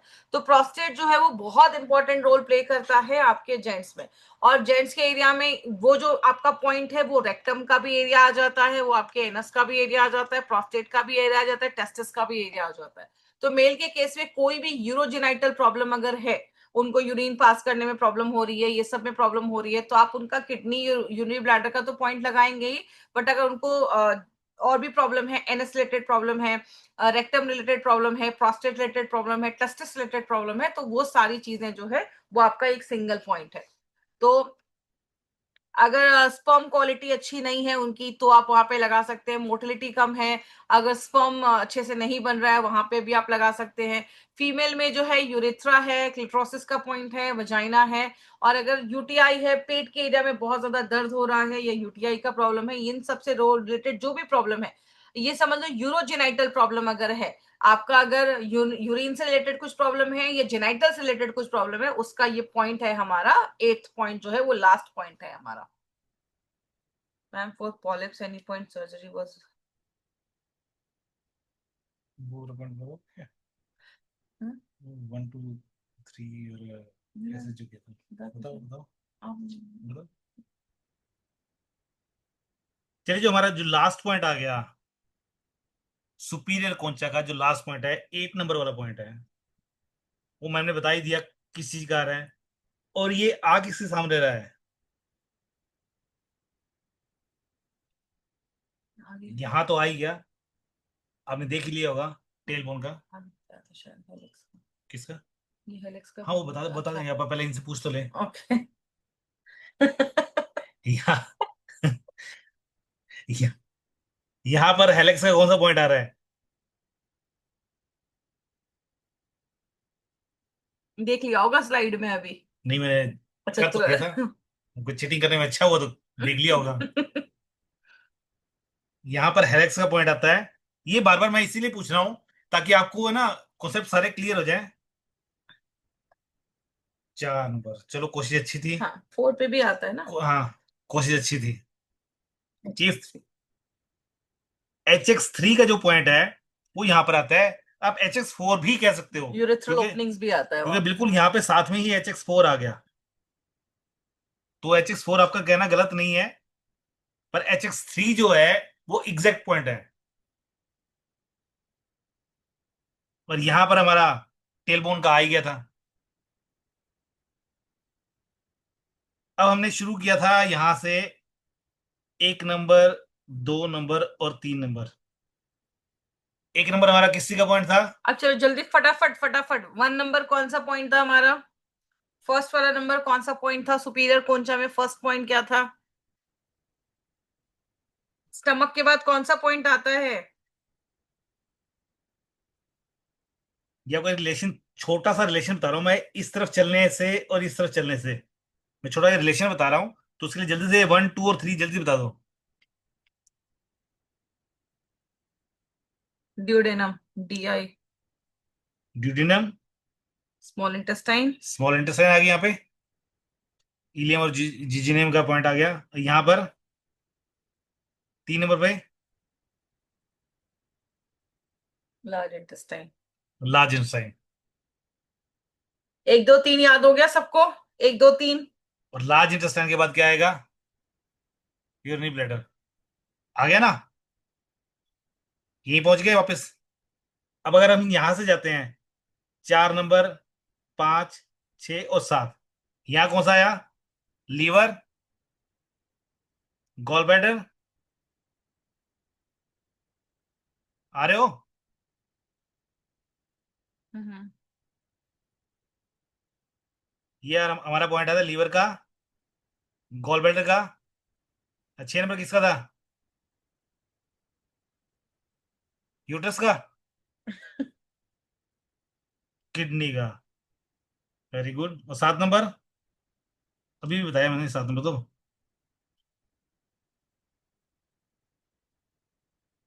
6 नंबर किडनी का हो गया, ठीक है। 7 नंबर यूरिनरी ब्लैडर का। और 8 नंबर अभी आपकी स्क्रीन के सामने पड़ा ही है। तो यहां से जाओ या यहां से जाओ, एंड यहीं पे है, 8 नंबर पे। जो आपका यूरेथ्रल ओपनिंग, जो अभी उन्होंने बोला ना HX4, उसी के पास में जाओगे तो आपका यूरेथ्रल ओपनिंग भी हो गया। तो एनस का ओपनिंग हो गया, रेक्टम का ओपनिंग हो गया, आपका यूरिन जो पास हो रहा है, यूरेथ्रल ओपनिंग हो गया। तो आप कहीं ना कहीं देख रहे हो, रिलेट कर रहे हो आप सारी चीजें। प्रोस्टेट का पॉइंट भी हो गया। हाँ, HX जो हमने 3 आपको क्या पढ़ाया था, कोई भी एनल और यूरेथ्रल ओपनिंग जो है वो आपका HX3 का पॉइंट था। अगर किसी को हेमरोइड्स है, एनल फिशर्स है, फिस्टूला है, यूरिनरी ब्लैडर है, तो वहां पे आप उसके पॉइंट्स को भी प्रेस करोगे और साथ में ये भी पॉइंट्स प्रेस कर दोगे। ये हमारा 8 नंबर का पॉइंट आ गया, और ये HX3 आ गया। HX4 भी गलत नहीं है, लेकिन एग्जैक्ट पॉइंट जो है HX3 है। और HX4 पे भी हम लगाएंगे तो बेटर रिजल्ट मिलेगा। ठीक है। अब इसका एक चार्ट अभी हम देख लेते हैं कि चार्ट में क्या क्या है। तो पहला हमारा SC1 duodenum, SC2 small intestine का ज्यूजेनम एंड इलियम का पार्ट, SC3 जो है हमने लार्ज इंटेस्टाइन लिखा है बट ये इसके बीच में आ जाएगा। तो आप SC2.5 बोल सकते हो अपेंडिक्स, सर ने बताया था आपको कि SC3 है जो उसको लार्ज इंटेस्टाइन का है, लेकिन इन दोनों के बीच में आपका आ जाता है अपेंडिक्स। SC4 जो है वो आपका लिवर हो गया, SC5 हो गया आपका गॉल ब्लैडर हो गया, किडनी हो गया, यूरिनरी ब्लैडर हो गया, और जो लास्ट का है वो आपका रेक्टम, प्रोस्टेट, टेस्टिस, और लेडीज का भी आपका ये जो भी पॉइंट्स हो गया वो आपका यूरेथ्रल ओपनिंग जो है हो गया, लेडीज का भी हो गया। तो ये चार्ट आपको अभी तो सुपीरियर कोंचा सबको समझ में आ गया, सुपीरियर कोंचा के सारे पॉइंट समझ में आए। रिलेट हो रहा है जो भी हमने पहला पढ़ा था उससे, रिलेट कर रहे हो आप, कर पा रहे हो सारा कुछ? रिविजन बहुत मांगता है इसमें, बहुत रिविजन मांगता है। कान छोटा है पर असर बहुत बड़े हैं इसके। यस, बहुत फास्ट रिजल्ट है यूरिकुलर थेरेपी का। अगर आपने अपना हैंड्स ऑन ट्रेनिंग कर लिया ना इसके ऊपर, बहुत फास्ट रिजल्ट है ऑरिकुलर का। मैंने जब स्टार्टिंग किया तभी ये कह दिया था कि ये एक कंप्लीट कोर्स है। जिसने कोई और कोर्स नहीं भी किया हुआ, और अगर ये वाला कोर्स कर रहा है, तो उसे सब कुछ आ जाएगा। वो हर चीज का इलाज कर पाएगा। बस ये है कि जब भी आप किसी का प्रोटोकॉल बनाओ, वो अच्छे से बनाओ, कि कौन कौन से पॉइंट उसमें आने चाहिए, वो सारे सारे उसमें रिलेट करो। चलो अभी हमारे पास 10 15 मिनट है, तो हम इंफीरियर कोंचा के भी कुछ पॉइंट्स को भी हम देख सकते हैं। 360 पॉइंट्स हैं ईयर, ईच ईयर, बहुत सारे पॉइंट्स होते हैं प्रियंका जी। अब हमारा अगला जो आ रहा है, इंफीरियर कौनचा, इसको भी हमने 8 पोर्शन में डिवाइड किए। इसके ऊपर था हमारा सुपीरियर कौनचा, और यहां पर हमारे 2 पॉइंट थे, किस चीज के थे, स्टमक के और पैनक्रियाज के। और उसके नीचे हमने जो एरिया आया, उसके हमने 8 हिस्से किए हैं ताकि समझाना आपको आसान हो जाए। चलें फिर। ठीक है, इंफीरियर कोंचा के बहुत सारे नाम है। इंफीरियर कोंचा अपना, उसको हम सिम्बा को केवम कोंचा भी कहते हैं, लोअर कोंचा भी कहते हैं।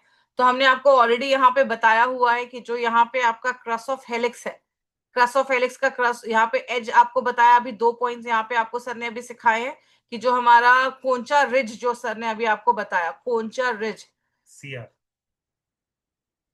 CR1 एंड CR, तो CR1 कौन सा पॉइंट था और CR2 कौन सा पॉइंट है? कोई बताया आपने?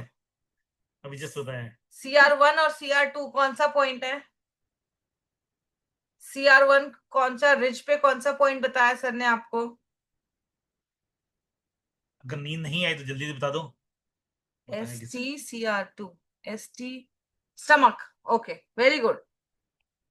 2 पे स्टमक नहीं, 2 पे नहीं है 2 पे स्टमक, स्टमक नहीं है, वही तो। CR1 पे स्टमक है। CR1 पे स्टमक है ना?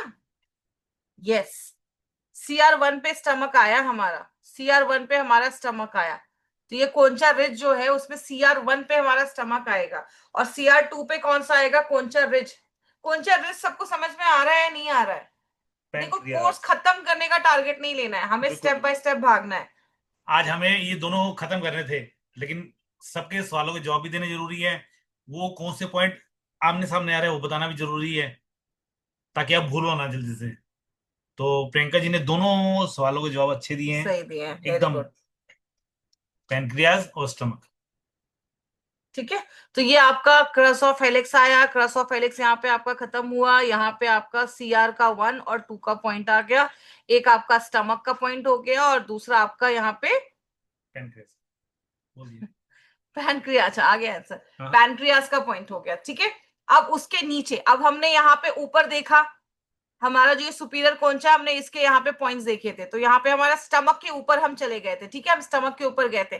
फिर हमारा यहाँ पे ड्यूडेनम आया था, इसमें इसके बाद हमारा स्मॉल इंटेस्टाइन आया था, फिर हमारा लार्ज इंटेस्टाइन आया था, फिर हम ऊपर के पार्ट्स देखे थे। अब हम उसके नीचे के पार्ट्स जा रहे हैं, नीचे के पार्ट्स। डाइजेस्टिव सिस्टम देखा था ना हमने, अब हम नीचे के पार्ट गिने, पहले ऊपर के गिन लिए डाइजेस्टिव सिस्टम के, और अब नीचे के आ गए।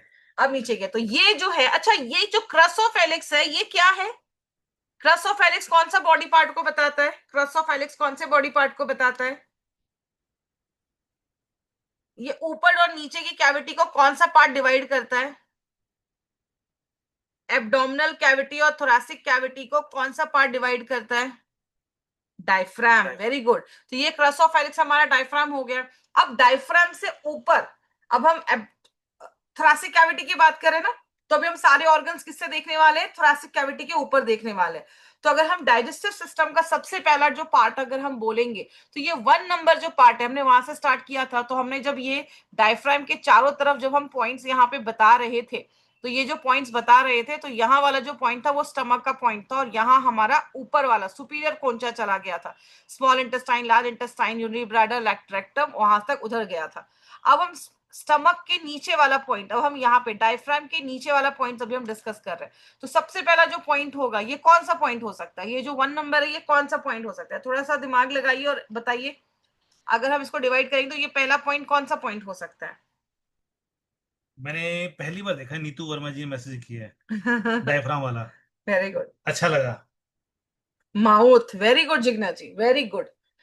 तो पहला जो हमारा पॉइंट होगा वो हम माउथ का पॉइंट होगा। तो अभी हम ना, जो आपको हमने 3-4 पॉइंट्स बताए, तो उसको थोड़ा सा सिंप्लीफाई करके अब आपको हम बता रहे हैं। तो 1, 2, 3, ये कौन से पॉइंट्स आएंगे, अभी हम इसको पहले देखते हैं, ठीक है। अच्छा, ये वाला पॉइंट कौन सा है? ये वाला पॉइंट कौन सा आएगा? क्लास स्टार्ट होते ही बताया था। ये वाला पॉइंट कौन सा आएगा जो सर ने यहाँ पे मार्क किया है? ये कौन सा पॉइंट है? हार्ट का। हार्ट। वेरी बिल्कुल good. Very good Pankaj ji. ये वाला पॉइंट जो है हमारा, ये हमारा हार्ट का पॉइंट है। इंफीरियर कोंचा का सेंटर पॉइंट कौन सा है? ये क्वेश्चन आ सकता है कि केवम कोंचा का which is the centre point of cavum concha. तो यहाँ पे अलग अलग ऑप्शंस रहेंगे, तो आपको पता होना चाहिए इंफीरियर कोंचा का दूसरा नाम केवम कोंचा है। तो उसका जो सेंटर पॉइंट होगा वो हमारा हार्ट का पॉइंट होगा, ठीक है। इसे अपर कोंचा लोअर कोंचा भी हम कंफ्यूज करने के लिए कह सकते हैं, तो थोड़ा सा ध्यान रखना, मुझे आदत है थोड़ा कंफ्यूज करने की। ठीक है। अब हम आते हैं यहाँ पे इंफीरियर कोंचा का पहला पॉइंट जो है हमारा IC1। तो IC1 का जो पॉइंट है, पहला पॉइंट जो है वो हमारा माउथ को रिप्रेजेंट करता है, क्योंकि हम यहाँ से स्टार्ट करें, ये हमारा आपका क्रस ऑफ हेलिक्स का जो पहला पॉइंट है ये हमारा माउथ का पॉइंट है। माउथ का पॉइंट के साथ साथ आप इसको थ्रोट का भी पॉइंट ले लो, ये पॉइंट एक बड़ा पॉइंट है, यहाँ पे थ्रोट का भी पॉइंट ले लो। तो कोई भी माउथ और थ्रोट से रिलेटेड अगर प्रॉब्लम है तो वो आप इस पॉइंट को, अभी हमने आपको बोला था ना, अब इसके बहुत सारे पॉइंट्स हमने इसके बात आपको बताए थे। अब हम उसको थोड़ा सा और सा सिंप्लीफाई करके आपको बता रहे हैं, ताकि आप पॉइंट्स जब लगाओगे तो प्रॉपर डिवाइड करके लगाओ। तो अगर माउथ से रिलेटेड कुछ प्रॉब्लम है, माउथ से रिलेटेड अगर कुछ प्रॉब्लम है, या माउथ से अल्सर है, अगर माउथ के नीचे अगर कभी कभी होता है कि आपका गले में दर्द है, इवन थायराइड की भी प्रॉब्लम में हम यहाँ पे प्रेस कर वो लगा सकते हैं। सकते हैं। थ्रोट का है ना, तो यहाँ पे आप एक थायराइड की भी जो प्रॉब्लम है ना, वहां पे भी आप इसके पॉइंट्स को प्रेस कर सकते हैं। ठीक है। मुंह में अगर अल्सर्स हो रहे हैं, मुंह में बहुत छाले आ रहे हैं, मुंह से स्मेल आ रही है, या आपका मुंह बहुत सूखा हो रहा है, ड्राई हो रहा है, या गम्स से खून आ रहा है, मसूड़ों से खून आ रहा है, दांत से रिलेटेड प्रॉब्लम है, सलाइवा से रिलेटेड प्रॉब्लम है, मुंह बहुत ज्यादा ड्राई हो जाना, एक नॉर्मल कंडीशन में मुंह ड्राई होना होता है, और एक ऑटो इम्यून कंडीशन में भी मुंह ड्राई हो जाता है बहुत, उसको हम सॉर्जन सिंड्रोम कहते हैं, जहां पे आपकी बॉडी अपने ही सलाइवरी ग्लैंड्स को अटैक करना स्टार्ट कर देती है, जिसकी वजह से भी बॉडी में ऑटो इम्यूनिटी डेवलप हो जाती है।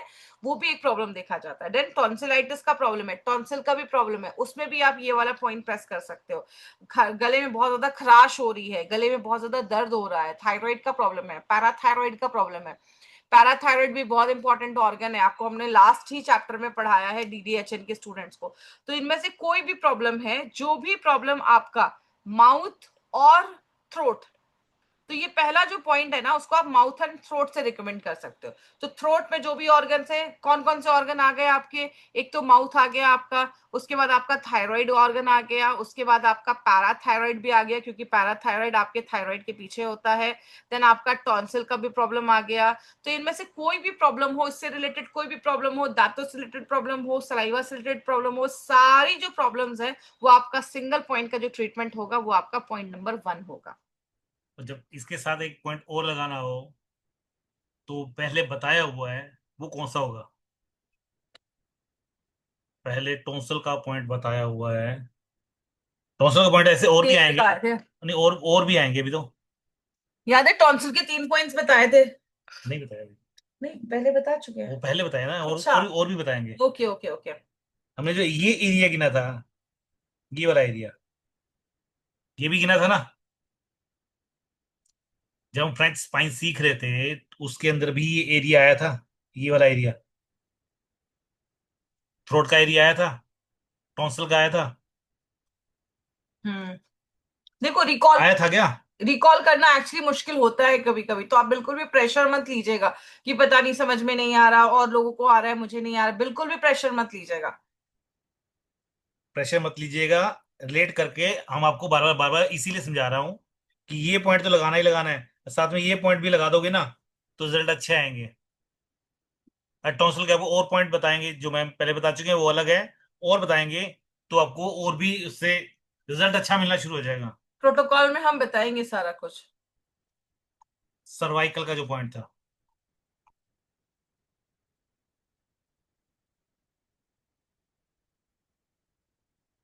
आगे बढ़े। पहला पॉइंट था जो हमारा माउथ का था, जो इस एरिया में आ रहा है। अगला जो पॉइंट है, इंफीरियर कौनचा, IC2। किसी में से 8 नंबर क्या? एट? 8, हाँ हाँ, ठीक ठीक है ठीक है। जो हमारे फ्रेंच अच्छा। स्पाइन का 8 नंबर था। ओके ओके ये ओके। किसने बताया? इशक जी। इशिक जी, very good. Very good Ishaq जी। जो 8 नंबर पॉइंट था हमारा, इसी से पूरा लिखा कीजिए। फ्रेंच स्पाइन का जो 8 नंबर था, वैसे मैं समझ गया था, तो ये एकदम सही पॉइंट आ गया। उसको और 1 नंबर को जब हम प्रेस करेंगे तो रिजल्ट अच्छे मिलेंगे।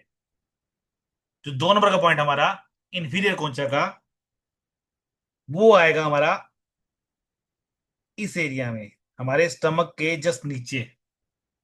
जो ये वाला एरिया था ना, ये स्टमक का एरिया था, इससे जस्ट नीचे हमारा आ गया 2 नंबर का पॉइंट। चलो अभी बस इसको ये वाला आप पॉइंट सीख के फिर हम अगला जो है वो अगले में कंप्लीट करेंगे। ये बहुत इंपॉर्टेंट पॉइंट है ईसोफेगस का।